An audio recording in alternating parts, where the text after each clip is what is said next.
안녕하십니까. 오늘은 마태복음 14장 22절에서 24절의 말씀으로 무리로 걸으심 첫 번째라는 제목으로 하나님의 말씀을 나누고자 합니다. 본 말씀, 예수께서 즉시 제자들을 재촉하사 자기가 무리를 보내는 동안에 배를 타고 앞서 건너편으로 가게 하시고 무리를 보내신 후에 기도하러 따로 산에 올라가시니라. 저물매 거기 혼자 계시더니 배가 이미 육지에서 술이나 떠나서 바람이 거스름으로 물결로 말미암아 고난을 당하더라.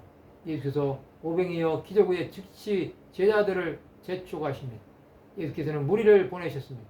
이제 그들은 각자 집으로 돌아가야 했습니다. 그동안에 제자들은 배를 타고 앞서 건너편으로 가게 하신 것입니다. 제자들은 주 예수 그리스도와 따로 가야 했던 것입니다. 예수께서는 무리를 보내신 후에 기도하러 따로 산에 올라가셨습니다. 예수 그리스도는 산기도를 하시면서 거기 날이 저물 때까지 혼자 계셨습니다.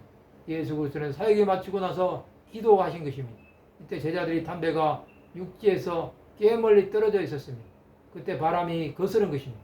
그들은 주 예수가 계시지 않는 곳에 있으면서 물결로 말미암아 고난을 당한 것입니다. 예수께서는 제자들이 고난을 당할 것도 아셨습니다. 그럼에도 그들을 따로 보내신 것입니다.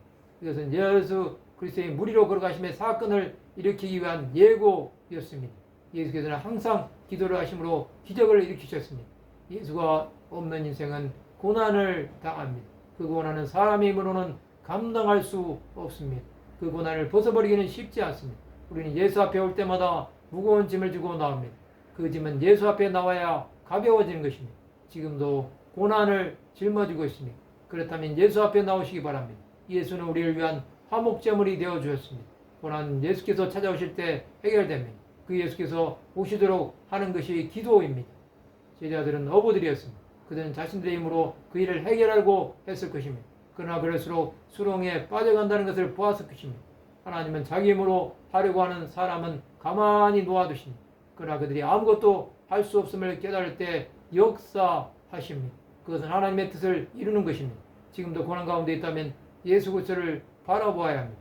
또 예수께서 찾아오시도록 간구해야 합니다. 하나님은 작은 신음소리도 들으시는 분이십니다. 우리 안에 주 예수 형상으로 가득해야 합니다. 그럴 때 하나님께로 더 가까이 나갈 수 있습니다. 예수 그리스도를 온전하게 찾는 자에게는 하나님께서 인도해 주십니다. 그 하나님을 바라는 사람에게는 인자와 긍휼로 관을 씌워 주실 것입니다. 우리의 고난은 하나님의 손에 들려 있을 때 해결됩니다. 그 고난은 심령에 변화를 줄 수 있습니다. 예수를 바라보며 고난 가운데 기도했던 자들은 놀라운 하나님의 은혜를 입을 것입니다. 하나님의 사랑 안에 온전히 거하시기 바랍니다. 예수께서 찾아오실 때까지 낙심하지 말고 기도함으로 하나님의 뜻을 이루시기 바랍니다.